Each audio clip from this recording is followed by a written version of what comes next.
The rebellion began at exactly midnight Galactic Standard Time on 50 different worlds. Daeho Kim stood in the mining tunnels of Kepler 442b, holding a plasma cutter that would serve as his weapon, the tool designed to cut through rockwood. Worked just as well against Voss armor around him. 20 other humans waited in the darkness. They had spent weeks preparing for this moment, hiding weapons and studying. Guard patrol patterns. Mi Young had memorized the layout of the alien command center, while Wu Jin had learned to hack their security systems. The signal came through their hidden communication devices, a simple message that meant everything. Operation Retribution was now active. Daeho felt his heart racing as he led his team toward the surface. They had lived as slaves for 7 years, but tonight they would fight as free. Humans, the Voss guards, never saw them coming. The aliens had grown lazy over the centuries, believing humans were too weak and stupid to pose any real threat. The first guard died before he could raise an alarm. Daeho felt no guilt as he watched the alien fall. These creatures had murdered his friends and threatened his family. More guards came running, but they found humans who fought like creatures.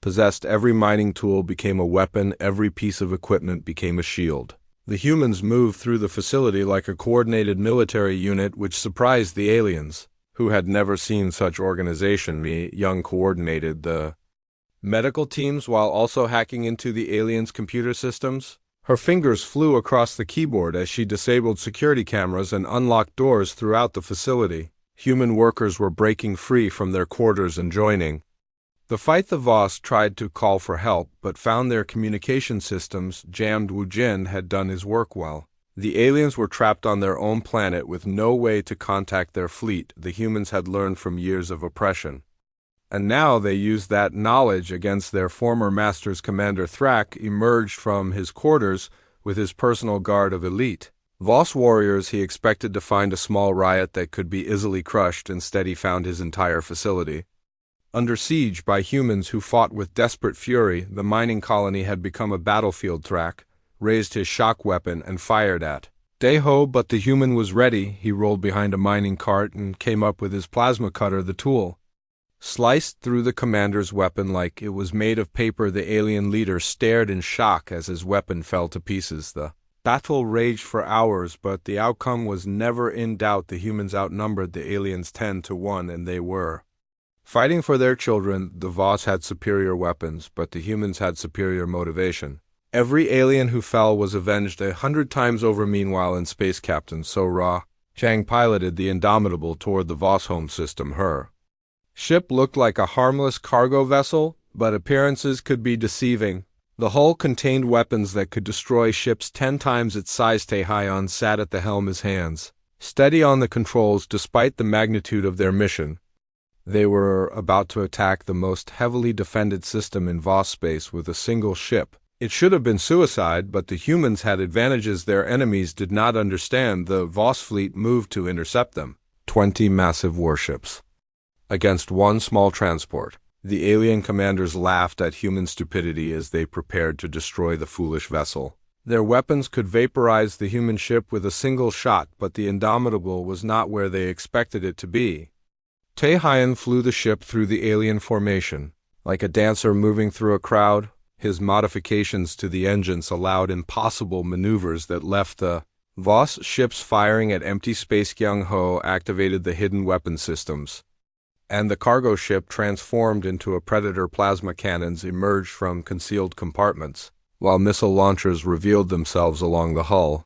The aliens had seconds to realize their mistake before the firing began. The human weapons were more accurate than anything the Voss had ever seen. Kyung Ho had studied alien ship designs for years and knew exactly where to aim. Each shot targeted critical systems rather than trying to destroy the ships entirely. It was more efficient and more terrifying. Voss ships began losing power as their engines failed or their weapons went offline. The mighty warships that had conquered dozens of worlds found themselves helpless against a single human vessel. The psychological impact was devastating to alien morale, and G worked frantically in the engineering section, keeping the ship running at impossible speeds. The alien technology they had stolen was being pushed beyond its design limits, but human ingenuity found ways to make At work, her modifications had turned a cargo ship into something that could outfight a battleship. Voss Admiral tried to ram the human ship in desperation.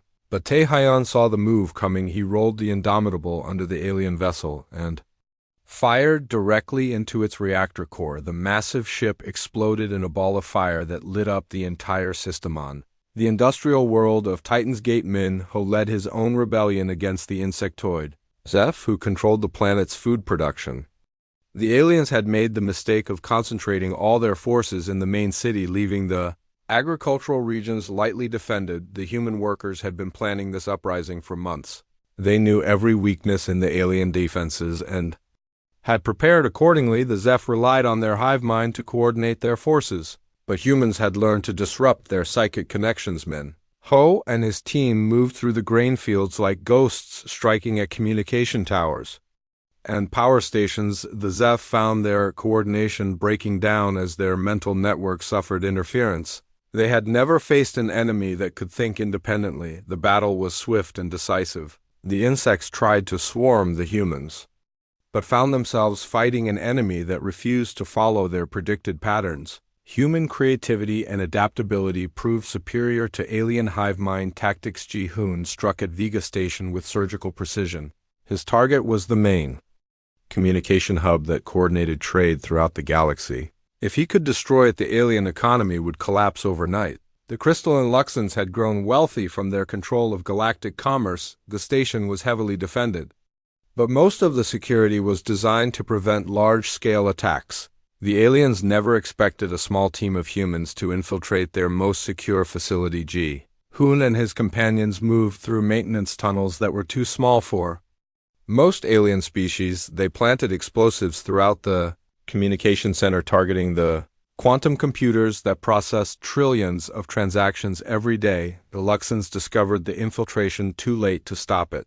The explosions tore through the heart of their commercial empire. Su-jin led the assault on the asteroid military depot in the Andromeda sector. Her mission was to capture as many weapons as possible for the growing human resistance. The depot contained enough firepower to arm 100 ships, but it was defended by only a small garrison. The gaseous Nebulans had never been great warriors, preferring to rely on their technology and superior numbers.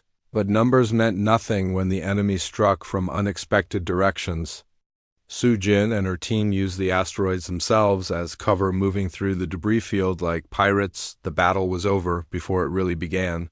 The Nebulans found their defenses useless against enemies who could think in 3 dimensions. While they were limited to their gaseous forms, the humans captured the depot with minimal casualties and enough weapons to arm a fleet across the galaxy. The pattern was the same. Human resistance cells struck at alien strongholds with precision and fury.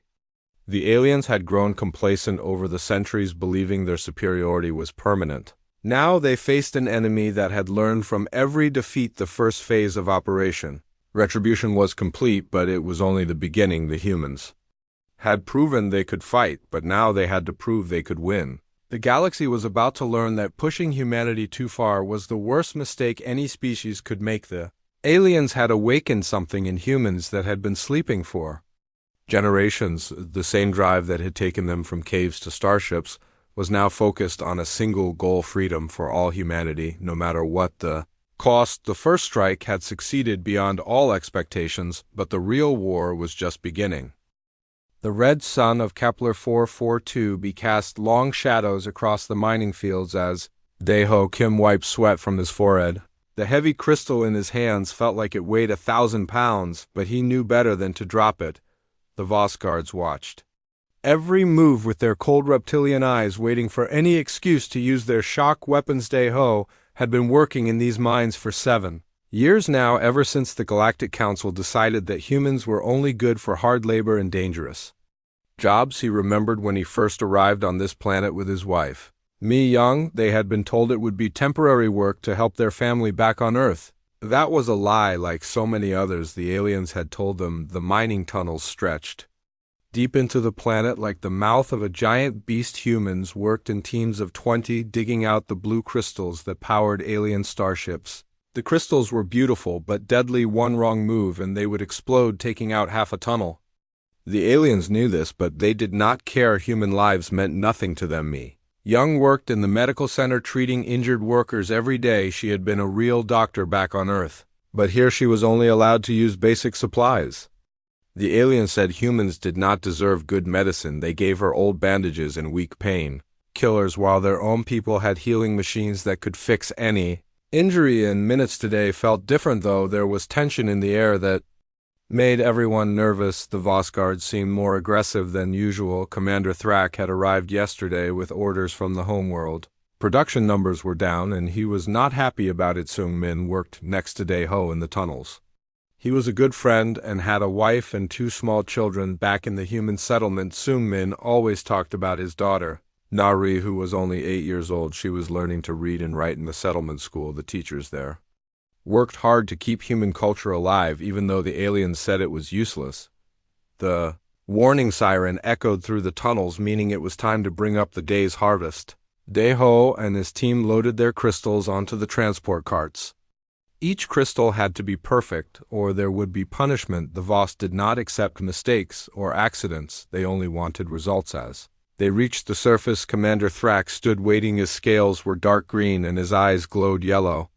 In the dim light, behind him stood 6 Voss guards with their weapons ready. The commander was bigger than most of his kind, standing nearly 8 feet tall. His claws could tear through human flesh like paper. The transport carts rolled forward, and Thrak began his inspection. He picked up each crystal, examining it closely. Any crystal with even a small crack would be thrown aside. The human who had mined it would face punishment. This was the daily routine that every worker feared. Sung Min pushed his cart forward nervously. One of his crystals had a tiny scratch on the surface. He had tried to polish it, but the mark was still visible. Thrak picked up the crystal and held it to the light. His yellow eyes narrowed as he spotted the flaw. Without warning, Thrak threw the crystal to the ground, where it shattered into pieces. The explosion of blue light was blinding for a moment. When Dae-ho could see again, Sung Min was on his knees apologizing. The commander raised his shock weapon and pointed it at Sung Min's chest. The weapon fired with a crackling sound, and Sung Min screamed as electricity coursed through his body. He fell to the ground, shaking and gasping for air. The other workers watched in horror, but no one dared to move. The guards would kill anyone who tried to help. Thrak was not finished, though. He grabbed Sung Min by the throat and lifted him off the ground. The commander's strength was incredible, and Sung Min could not breathe. His face turned red and his eyes bulged out. Dae-ho wanted to help his friend, but knew it would only make things worse. The commander spoke in his deep, gravelly voice that all humans had learned to fear. You humans are weak and worthless, he said. You cannot even mine crystals properly. Perhaps you need better motivation to work harder. Tomorrow, I will visit your settlement and select 10 humans for execution. Starting with the children. Sung Min tried to speak, but no words came out. Thrak threw him to the ground, where he lay gasping and coughing. The commander turned to address all the workers. Let this be a lesson to you, he said. Your lives belong to us, and we can take them whenever we choose. Work harder or watch your families die. The guards marched away, leaving the humans to help their injured friend. Mi Young came running with her medical kit. She knelt beside Sung Min and checked his injuries. His ribs were broken and his throat was badly bruised, but he would live. She gave him water and pain medicine, while the other workers stood around feeling helpless. That night in the human settlement, the mood was darker than ever before. Families gathered in their small homes, talking in whispers about what Thrak had threatened. Children played quietly in the streets, not understanding why their parents looked so worried. Mi Young worked late in the medical center treating Sung Min and thinking about the commander's words. She had seen the aliens' cruelty many times, but threatening children was something new. Even for the Voss, this seemed extreme. She wondered if there was something else happening, something the humans did not know about. In the deep tunnels below the settlement, Dr. Hyjin Park worked in her secret laboratory. She had been building this place for 3 years, hiding it from the alien guards. Every night she studied alien technology, trying to understand how their weapons and ships worked. She was not just a doctor, but also an engineer who had learned to think like the aliens. Hyjin had discovered something important about human brains. They could adapt to alien technology faster than any other species in the galaxy. While the aliens saw humans as primitive, they were actually learning and growing stronger. The secret was that humans never gave up no matter how bad things got. She had been working on a special project, a way to turn alien weapons against their creators. The research was dangerous, and if the Voss found out, she would be executed immediately, but Hyjin knew that someday humans would need to fight back. They could not remain slaves forever. News of Thrax's threat spread through the hidden human networks that connected settlements across the galaxy. Other human colonies had faced similar situations, and the pattern was always the same. First came the threats, then came the executions. The aliens were testing how far they could push humanity before they broke, but something was different this time. The humans were not breaking like they had before. Instead, they were getting angry. 7 years of slavery and abuse had created a fire inside them that was growing stronger every day. The aliens had made a mistake by threatening the children. They had pushed humanity too far. Young Su held his daughter Na close as she slept in their small home. He thought about Thrax's words and felt something change inside him. The fear was still there, but it was mixed with something else now, something that felt like rage. He looked at his daughter's innocent face and made a promise that she would never bow to alien masters across the galaxy. Similar scenes were playing out on dozens of worlds. Human parents holding their children and making the same silent promise. The aliens had ruled through fear for 3 centuries, but they had forgotten one important thing about humans. When pushed too far, humans did not break, they fought back. The broken peace was about to end, and the galaxy would never be the same again. The aliens had created their own worst enemy by treating humans like animals. Now they were about to learn what happened when you corner a species that had survived every challenge their homeworld could throw at them. In the darkness of space, human ships moved silently toward their destinations. The time for submission was over. The time for retribution had begun. The emergency session of the Galactic Council convened on the neutral world of Sanctuary. Prime representatives from dozens of alien species gathered in the Great Hall, their faces showing confusion and fear. The humans had struck simultaneously across 50 worlds, and the aliens were struggling to understand what had happened. The insectoid Zeph Queen spoke first through her hive mind translator. Her voice buzzed with anger as she described the attacks on her agricultural worlds. The humans had somehow disrupted the psychic network that connected all Zeph drones, leaving her forces blind and confused.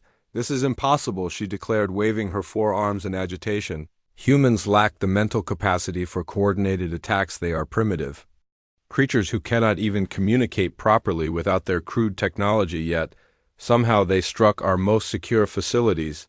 The crystalline Luxon ambassador stood next, his transparent body reflecting the emergency lighting of the council chamber. His species had controlled galactic commerce for centuries, but the humans had crippled their trade networks in a single night. Our communication hubs are destroyed, he said in his musical voice. Trillions of credits and transactions have been lost. The economic damage will take decades to repair. How did they know exactly where to strike? These locations were classified at the highest levels. Admiral Vex Carneth of the combined alien fleet was a veteran warrior who had fought in dozens of galactic conflicts. His scarred face showed the experience of countless battles, but he looked shaken as he addressed the council. I have studied warfare for 3 centuries, he began, but I have never seen anything like this. The humans fought with tactics that defy explanation. They used our own technology against us in ways we never imagined possible. Admiral activated a holographic display showing footage from the battle at Vega Station. The council watched in stunned silence as human fighters moved through the facility like they had built it themselves. Every security measure was bypassed, every defense was neutralized.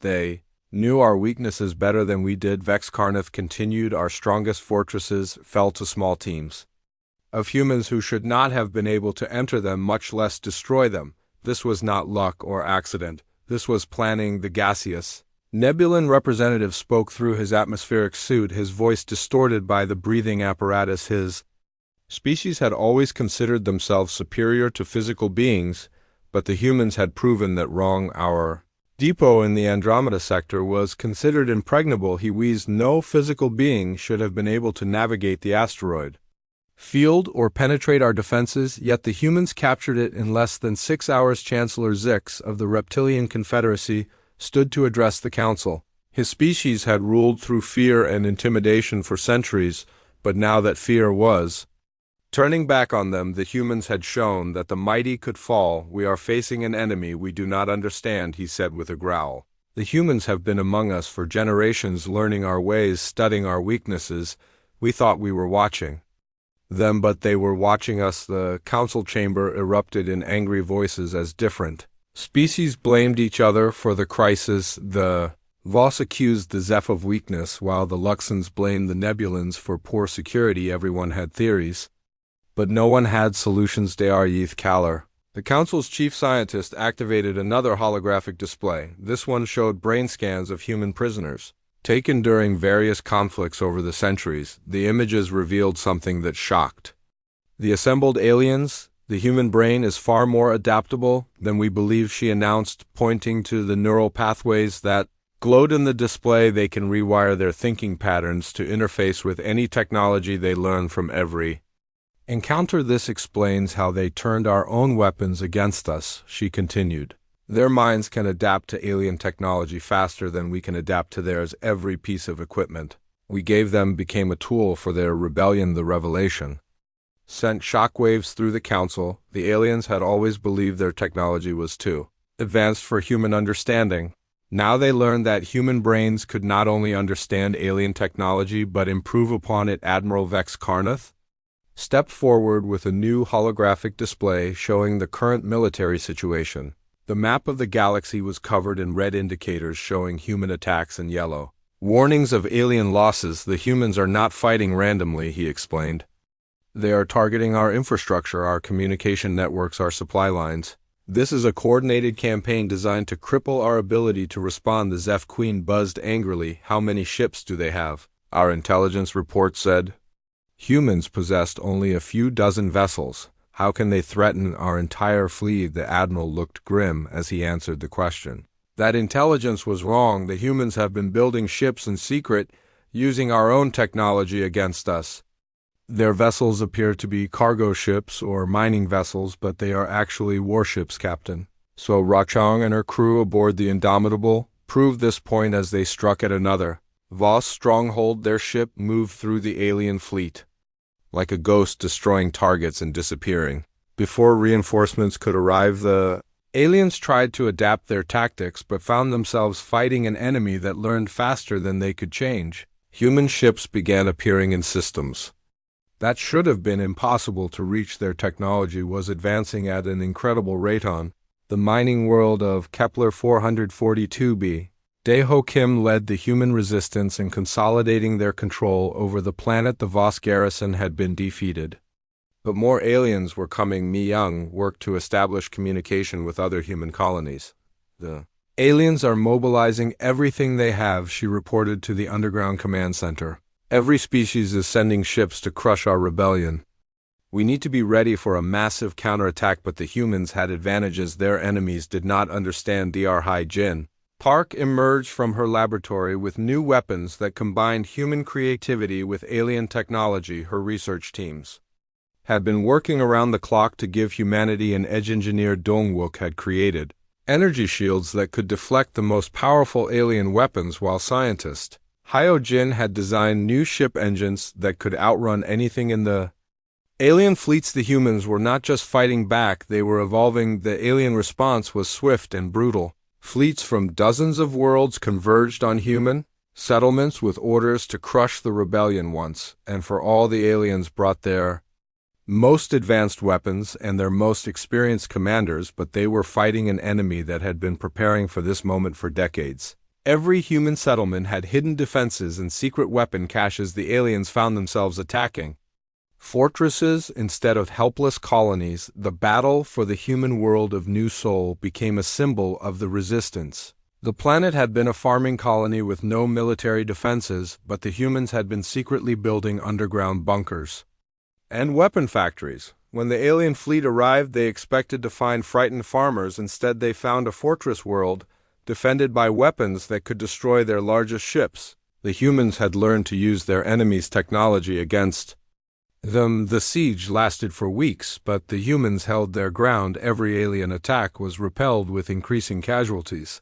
The aliens began to realize they were not fighting the same species they had enslaved for centuries back on Sanctuary Prime. The Galactic Council met in emergency session again.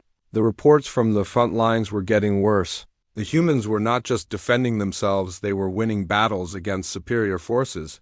We underestimated them, Chancellor Zix admitted. Reluctantly, they are not the weak species we believe them to be.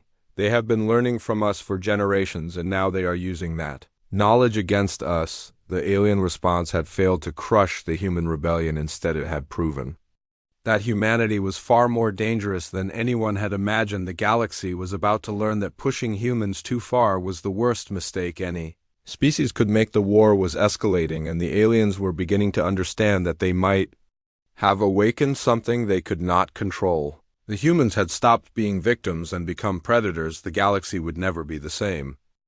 The liberation of Thanatos 7 began at dawn when General Kong Ho led a combined human fleet against the most heavily defended prison world in the galaxy. The planet was a nightmare of alien experimentation where human prisoners had been subjected to unspeakable horrors for decades. The orbital defenses were massive energy platforms that could destroy entire fleets, but the humans had learned to use the aliens' own technology against them. Engineer Yunji had discovered how to hack the targeting systems, making the platforms fire on each other instead of the attacking ships. Dr. Hai-Jin Park had provided the Liberation Fleet with new weapons that combined human ingenuity with alien technology. The ships looked like ordinary transports, but they carried enough firepower to level cities. Her research teams had created miracles of engineering. Captain So-Ra Chang commanded the lead vessel. As the human fleet approached the planet, her ship, the Indomitable, had become a legend among both humans and aliens. She had fought in dozens of battles without losing a single engagement. The alien defenders sent out their warning signals but found their communications jammed by technology they did not understand. Communications Officer Yu Jin had developed jammers that could block alien signals, while allowing human ships to coordinate perfectly. The battle was swift and brutal. The humans had learned to fight with a coordination that amazed their enemies. Every ship worked as part of a greater whole, while individual captains showed creativity that no alien commander could match. Commander Byung-ho led the tactical planning from the flagship. His strategies used humanity's greatest advantage, their ability to work together despite coming from different worlds and cultures. While alien species struggled with cooperation, humans fought as one people. The prison complex on Thanatos 7 was a fortress built into the planet's crust. The aliens had believed it was impregnable, but they had not planned for enemies who could think in ways they could not understand. Strike Team Leader Jun Ho led the ground assault through tunnels that had been carved by human prisoners over decades. The aliens had never suspected that their victims were preparing for rescue. The prison had become a trap for the guards. What the liberators found inside the prison made even hardened soldiers weep. Human beings had been subjected to experiments that defied description. The aliens had been trying to understand human adaptability by torturing people in ways that should have been impossible. Footage of the rescue operations was broadcast across the galaxy by Communications Officer Yu Jin. The images showed the true horror of alien rule and turned the few remaining neutral species against the Galactic Council. The Voss Empire was the first to collapse under the human assault. Their rigid military structure could not adapt to enemies who refused to follow predictable patterns. Captain So-Ra Chang led the final assault on their homeworld with a fleet that had grown from one ship to hundreds. Proud reptilian warriors who had once executed humans for entertainment now begged for mercy as their cities burned. Dae-ho Kim had risen from a mining slave to a resistance leader, and he had to restrain his followers from matching their former master's cruelty. The Voss capital fell after a siege that lasted only 3 days. The aliens had expected the battle to continue for months, but human tactics made their defenses useless. Pilot Tae Hyun led bombing runs that destroyed the shield generators protecting the city. The surrender came when the Voss realized they were facing extermination. The humans had the power to wipe out their entire species, but chose mercy instead. It was a concept the aliens had never encountered from their former slaves. Mi Young established Field hospitals for both human and alien wounded. She had been a doctor before the war and remembered. Her oath to help all who needed healing. The aliens were amazed by human compassion after centuries of cruelty. The Zeph hive mind collapsed when human commandos severed the psychic connections between their clusters. The insectoid species had never existed as individuals and found themselves unable to function without their mental network strike. Team leader Jun Ho had studied Zeph biology for months, learning how to disrupt their communication systems. The attacks were surgical and devastating, leaving the aliens confused and helpless. The agricultural worlds that had fed the galaxy fell to human control as the Zeph workers found themselves cut off from their queens. Min Ho led the occupation forces with a mixture of justice and mercy. That confused the aliens. The crystalline Luxans surrendered without firing a shot when they realized resistance was futile. Their commercial empire had been built on trade and negotiation, not warfare. They offered to serve as mediators, hoping to preserve some form of order. The gaseous Nebulans tried to retreat to their atmospheric cities, but found human ships that could follow them into any environment. Engineer Dongwook had created atmospheric processors that allowed human vessels to operate in gaseous environments. Admiral Vex Carnath led the final alien fleet in a desperate assault on Earth itself. The alien commander believed that defeating humanity at their home world would end the rebellion. He brought every ship he could gather from across the galaxy. The battle for Earth became the largest space engagement in galactic history. Hundreds of alien ships faced off against the human home fleet in a conflict that would determine the fate of civilization. Admiral Chang Wu commanded the human defense from the orbital fortress that had been secretly built over decades. The structure looked like a space station, but it was actually a weapons platform more powerful than entire fleets. The aliens attacked with everything they had, but found themselves fighting an enemy that had been preparing for this moment for generations. Every human ship was crewed by volunteers who knew they were fighting for their species. Survival of the battle raged for days as both sides threw everything they had into the conflict. The aliens had superior numbers, but the humans had superior determination and technology that the aliens could not counter. The turning point came when human ships began using weapons that should not have existed.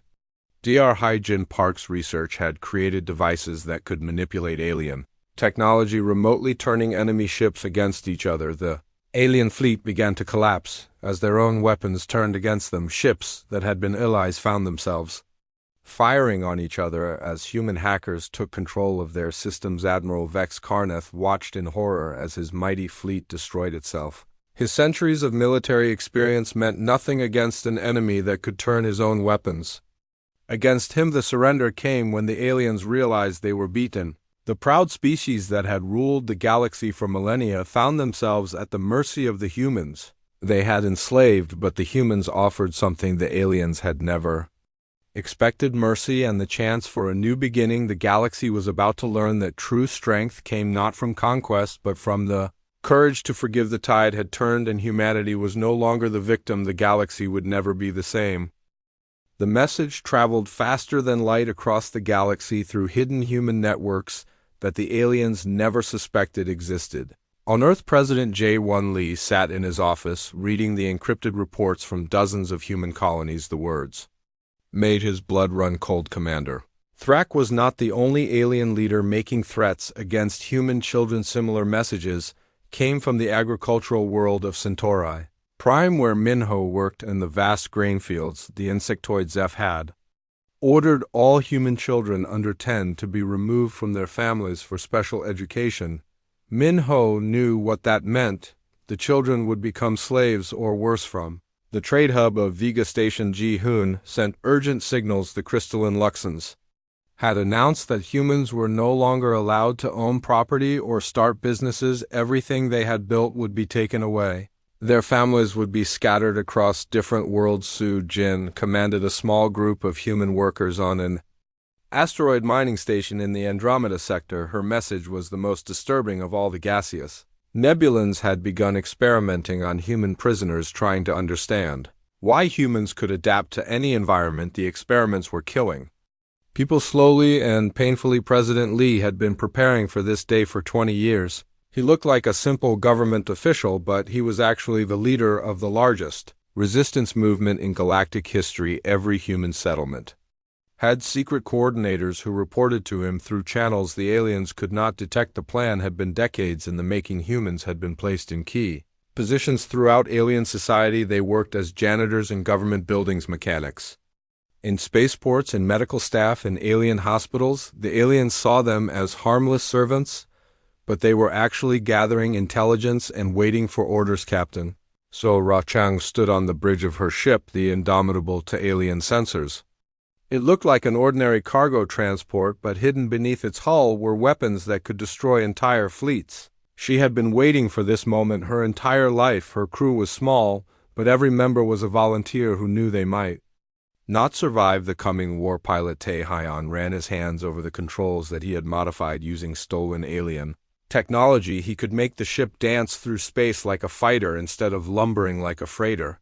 Weapons specialist Kyung Ho had spent years learning weak points in alien ship designs. His targeting systems were more accurate than anything the aliens had ever seen. Engineer Yoongi worked in the depths of the ship, maintaining systems that should not exist. According to alien science, she had learned to think like the aliens while keeping her human creativity. The combination made her more dangerous than any alien engineer could imagine. Dr.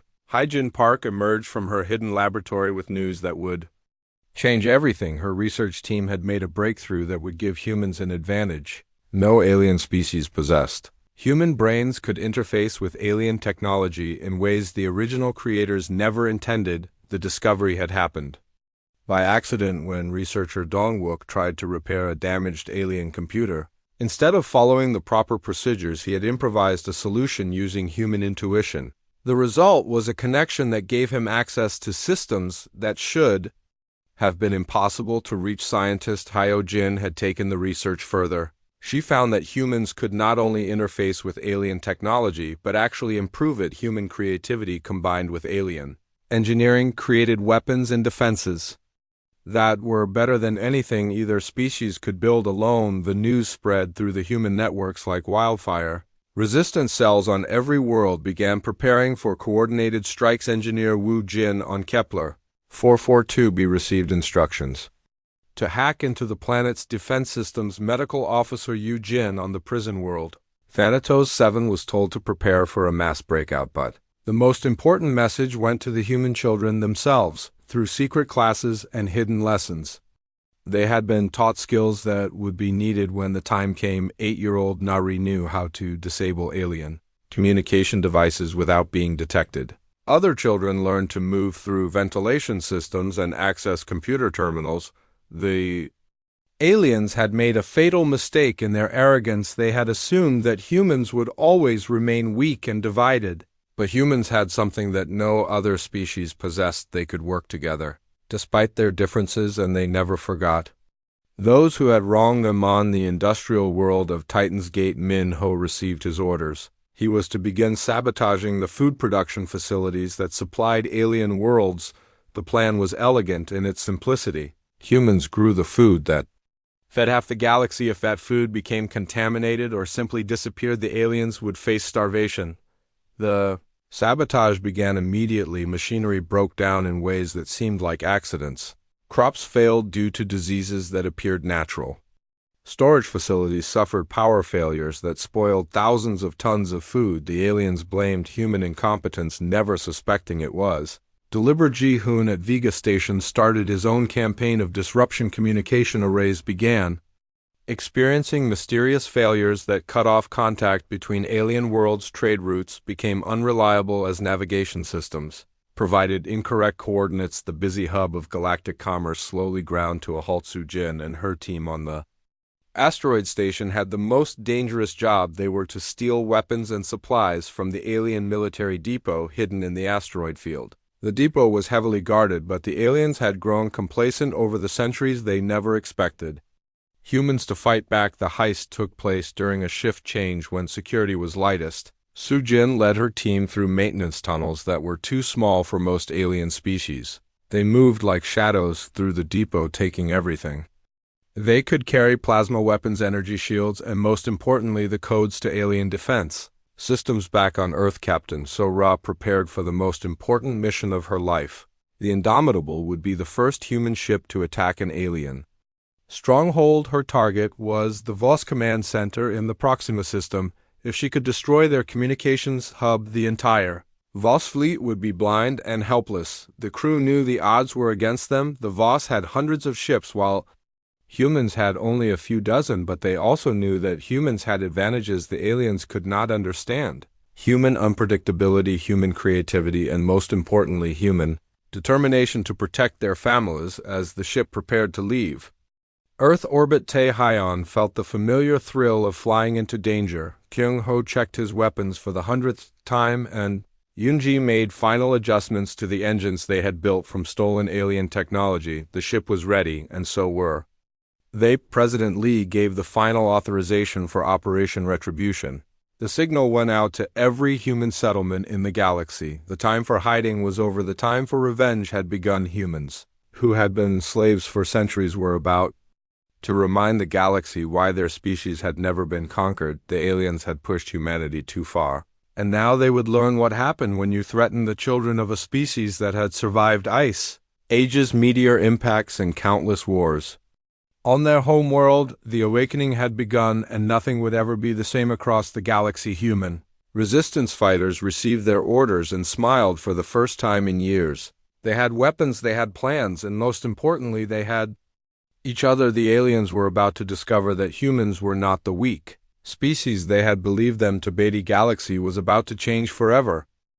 The last stronghold of the Galactic Council fell on a Tuesday morning when Admiral Chang-woo led the final assault on Sanctuary Prime. The neutral world had served as the center of alien government for over 1,000 years, but now it would witness the birth of something entirely new. The crystalline Luxon defenders surrendered without firing a shot as human ships surrounded their capital.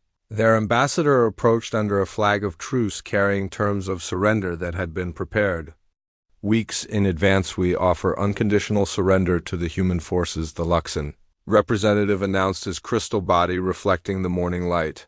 We ask only for mercy and the chance to serve the new galactic order. The gaseous nebulans had already fled to their atmospheric cities, but they sent messages of surrender through quantum communicators. They offered to serve as mediators between humans and the remaining alien species, hoping to preserve some form of civilization. President Jae-won Lee stood in the Great Hall where the Galactic Council had once met. The chamber was empty except for a few alien representatives who had chosen to stay and face whatever justice humans might impose. The aliens expected brutal revenge. They had ruled through fear and violence for centuries and assumed humans would do the same. Instead, President Lee offered something that shocked every species in the galaxy. We are here not as conquerors, but as liberators, he announced, his voice carrying across the galaxy through human communication networks. The age of slavery and oppression is over.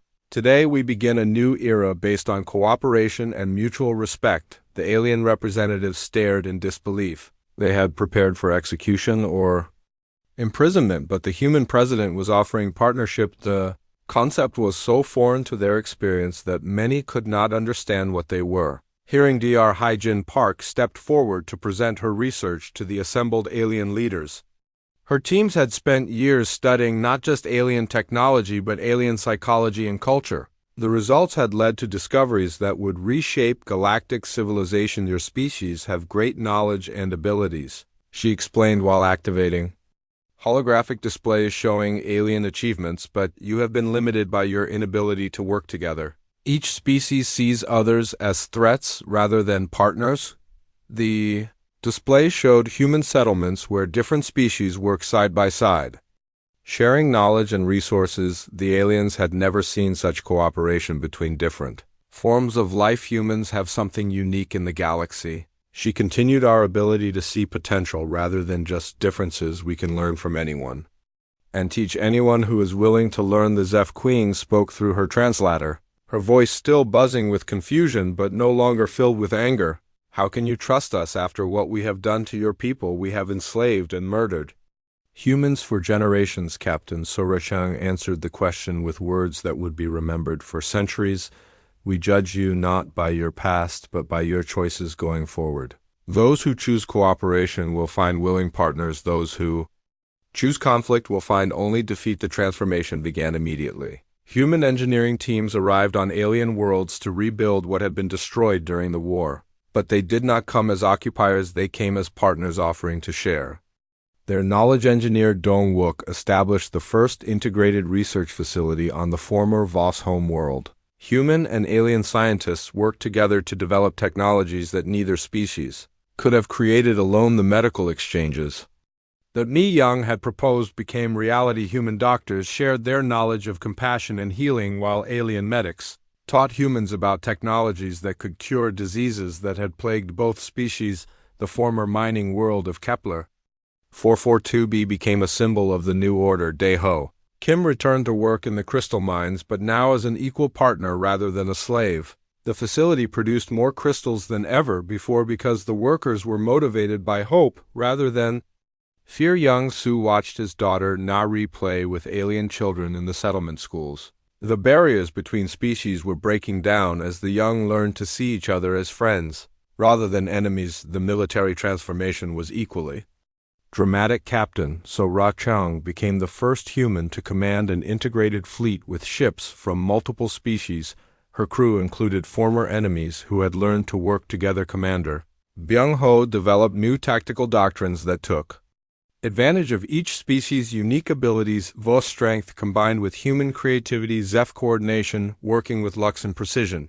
The result was a military force more powerful than anything the galaxy had ever seen. The economic changes were revolutionary. The trade networks that Ji-hoon had once sabotaged were rebuilt as cooperative ventures where all species shared in the profits. The galaxy had never known such prosperity. Min Ho transformed the agricultural worlds from slave plantations into cooperative farms where different species worked together to feed the galaxy. Food production increased dramatically when workers were partners rather than slaves. The prison world of Thanatos 7 was converted into a medical research facility, where former prisoners worked alongside their former captors to develop treatments for diseases that affected all species.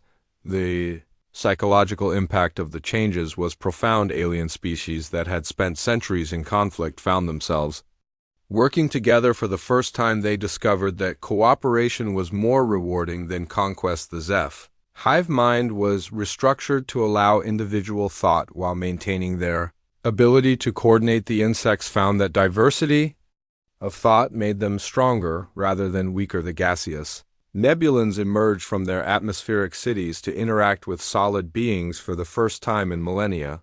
They discovered that physical contact was not contamination but connection. Crystal and Luxons learned that commerce could be about more than profit. It could be about building relationships and improving lives for everyone involved. President Lee established the new Galactic Assembly where every species had an equal voice. Decisions were made through consensus rather than domination. Each world could choose its own path while contributing to the greater good. The military academies that had once trained alien officers to suppress humans now taught cooperation and joint tactics. Students from different species learned to see each other as comrades rather than enemies. Dr. Hai-Jin Park founded the Galactic Science Institute, where researchers from all species worked together to solve problems that had plagued civilization for millennia. The combination of different perspectives led to breakthroughs that amazed everyone. The transformation was not without challenges. Some aliens could not accept the new order and retreated to isolated worlds where they maintained their old ways, but they were a shrinking minority as most species embraced the benefits of cooperation. The galaxy had learned that diversity was strength rather than weakness. Different species brought different abilities and perspectives that made everyone stronger when combined. Captain So Ra Chung led the first joint exploration mission to the galactic rim where unknown species might be discovered. The crew represented every major species in the galaxy working together to expand knowledge. The mission discovered 3 new civilizations, and instead of conquering them,